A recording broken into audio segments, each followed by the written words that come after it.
इस तकरीब का बाकायदा आगाज़ करने के लिए मैं दावत दूंगा हाफिज़ मोहम्मद हमाद को कि वो आएँ और तिलावत कलाम रब्बानी से हमारी समातों को मुनव्वर करें। हाफिज़ मोहम्मद हमाद।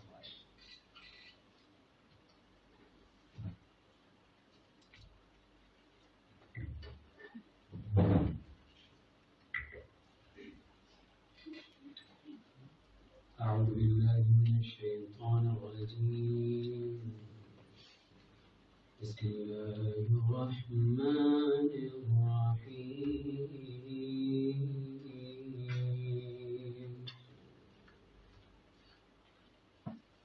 محمد رسول الله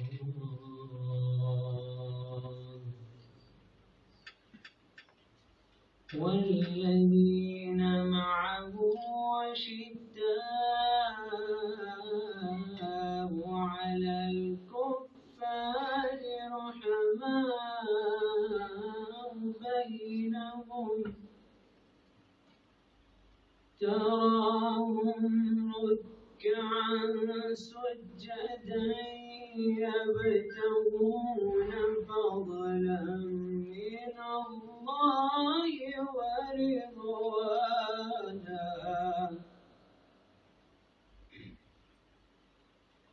سيماهم في وجوههم من أثر السجود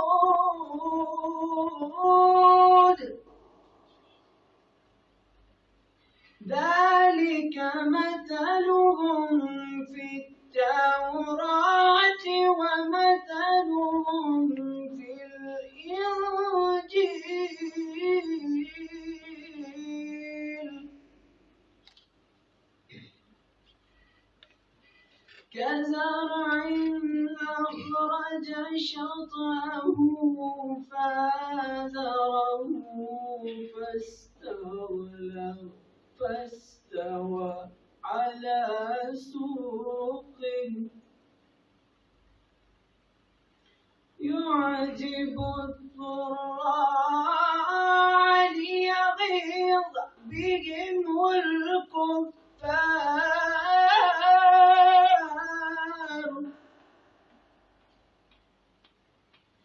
وعد الله الذين آمنوا وعملوا الصالحات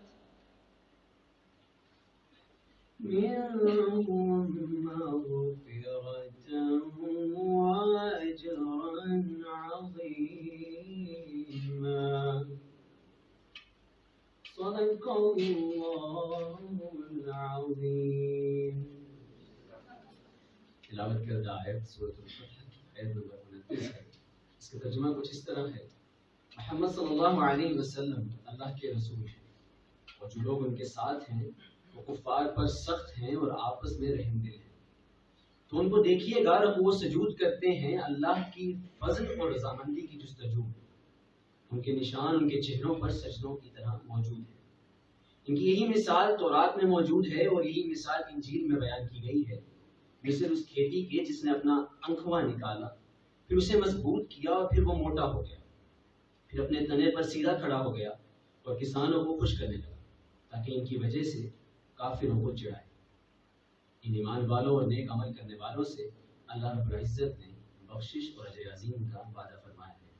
बेशक अल्लाह रब्बुल इज्जत ने सच फरमाया।